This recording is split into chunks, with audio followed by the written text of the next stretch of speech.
The Canadian government studied unidentified flying objects for 45 years. From 1950 until 1995, many of its departments and organizations gathered sighting reports of UFOs in Canadian airspace. Fears of Soviet invasions fueled these investigations during the Cold War. What started as a military inquiry evolved into a scientific one. However, the government was first hesitant to investigate this matter. It committed limited resources to it, assuming that UFOs were either natural occurrences or the result of delusional minds. However, many Canadians were eager to learn more about UFOs. Citizens began their investigations and petitioned the government to take action, but due to funding concerns, the government discontinued collecting reports entirely in 1995. Citizen enthusiasts, on the other hand, have carried on their investigations into UFOs to this day. What have the Canadians and the government found? Let's find out. UFOs piqued the attention of citizens all around the nation. Many people addressed letters to the government asking for information. These inquiries varied from the courteous and respectful to the strange, demanding, and aggressive. Citizens were curious about UFOs. They also inquired as to whether UFOs represented a danger to national security and what steps the government was taking to address them. Some accused the government of covering up, citing conspiracy theories. Some claimed to have seen a UFO and was sure it was an alien craft. 3 UFO claims from 1967 were very unique. Even the cautious Canadian government expressed concern. Well, the moment has come to take a new look at UFOs. The Falcon Lake incident, the Duhamel crop circles, and the Shag Harbour crash all gave not only fresh material to evaluate, but also tangible evidence to examine, something virtually all previous stories lacked. Here are a few of Canada's most famous UFO sightings. Number 7. Falcon Lake incident. Stefan Michalak, an amateur explorer, went into the wilderness near Falcon Lake, Manitoba, in May 1967. He'd reappear, claiming not only that he had seen 2 UFOs, but that one of them had badly burned him and poisoned him with radiation. Michalak described witnessing the 2 vessels in broad daylight, one of which zipped away while the other landed in front of him. He approached the spaceship and tried to call its passengers. It eventually took off again, this time shooting hot air out of an exhaust panel. Michalak's clothes caught fire, leaving a grill pattern burn on his chest. Authorities were skeptical of his story until he showed them the location where he said the object had also burned away the trees. And after the incident, Michalak had been suffering from a chest burn that came and went for years. Number 6. Duhamel crop circles. A series of crop circles mysteriously emerged in a farmer's field near Duhamel, Alberta, during a wet night in August 1967. The local press was alerted quickly, followed by an Edmonton UFO group, and eventually national media. A scientist from a neighbouring military outpost investigated and discovered the field trampled by visitors. The 6 crop circles looked to have tyre tread impressions, although only on minor areas of the circles. Regardless, the scientists concluded that the circles were not a fraud. A soil sample examination yielded inconclusive results. Finally, the scientists agreed that the markings looked to be created by a hovering aircraft, but they were unable to determine who was it. Number 5. Shag Harbour crash. The October 1967 ended with a crash in the Nova Scotia fishing town of Shag Harbour.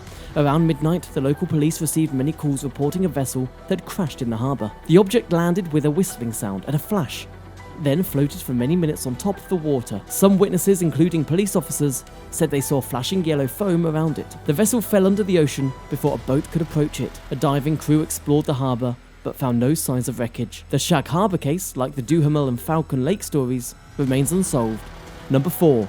Marieville, Quebec. Several residents in Sainte-Marie-de-Monard, France, reported hearing a noise that sounded like an electric generator in the middle of the night in 1989.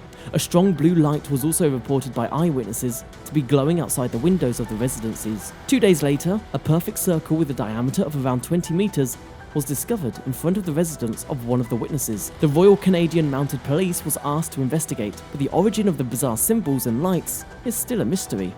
Number 3. Newfoundland and Labrador incident. Several UFO sightings were reported at Harbour Mill, Newfoundland and Labrador during the night of January 25, 2010. The police first declared that the claims were the result of a missile launch, but they later withdrew their statement, and the Prime Minister's office acknowledged that the UFOs were not missiles. Residents of Harbour Mill assumed French military involvement due to their closeness to Saint-Pierre and Miquelon. However, this belief was dispelled by an official statement issued by the French government clarifying that there was no military activity taking place during the alleged occurrence. The incident was described as an inexplicable sighting by the police, while North American Aerospace Defense Command or simply NORAD, claimed that there was no known rocket launch at the time. NORAD is a joint US-Canadian agency that provides aerospace warning, air sovereignty, and protection for Canada and the continental United States. The incident spurred a Member of Parliament, Jerry Byrne, who represented Harbour Mill at the time, to urge the government for more information about the incident and to condemn the Conservative administration for its lack of openness. Number 2. Kensington, Prince Edward Island incident. In 2014, a Moncton man named John Shepherd said he spotted a UFO off the north coast of Prince Edward Island and claims he has video proof. Shepherd and his wife were camping at Twin Shores campsite near Kensington. At approximately 11:30 p.m, he was going to join his wife, who was already sleeping in the tent, when he saw a light out over the lake out of the corner of his eye. Shepherd grabbed his mobile phone and began shooting after several minutes of seeing the diamond-shaped light dancing approximately 75 meters above the ocean, roughly a kilometer off coast. He narrated while watching what he described as a light display. A second light arrived around 3 minutes later. Shepherd recalls that as the light display progressed, he became anxious as his adrenaline kicked in. The light then vanished roughly 8 minutes after he began shooting. Shepherd then forwarded his film to MUFON, or the Mutual UFO Network of Canada. They are a non-profit volunteer group committed to UFO research. MUFON decided that what Shepherd observed was a UFO, or, in the group's terminology, a UAV, unidentified aerial vehicle, after a comprehensive investigation, including a site visit. The incident was named one among the top 10 MUFON sightings of 2014. Number 1.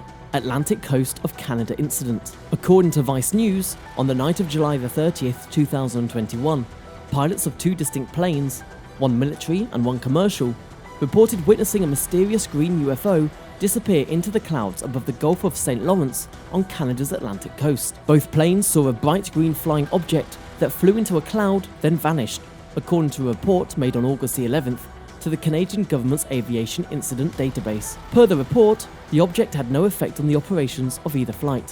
One of the planes reporting the encounter was a Canadian military aircraft going from an Ontario base to Cologne, Germany. The passenger aircraft from Boston to Amsterdam was operated by KLM Royal Dutch Airlines. Stephen Watkins, an aviation and shipping expert, examined transponder data from the 2 flights and discovered that the military jet rose 1,000 feet at the time of the encounter, probably to avoid or gain a better look at the object. The United States government has actively investigated unidentified flying objects, UFOs, for years, and recently issued a report on 144 US military sightings, including objects that look to maneuver abruptly or move at significant speed, without visible means of propulsion. These sorts of mysterious objects and lights have drawn the interest of the United States government.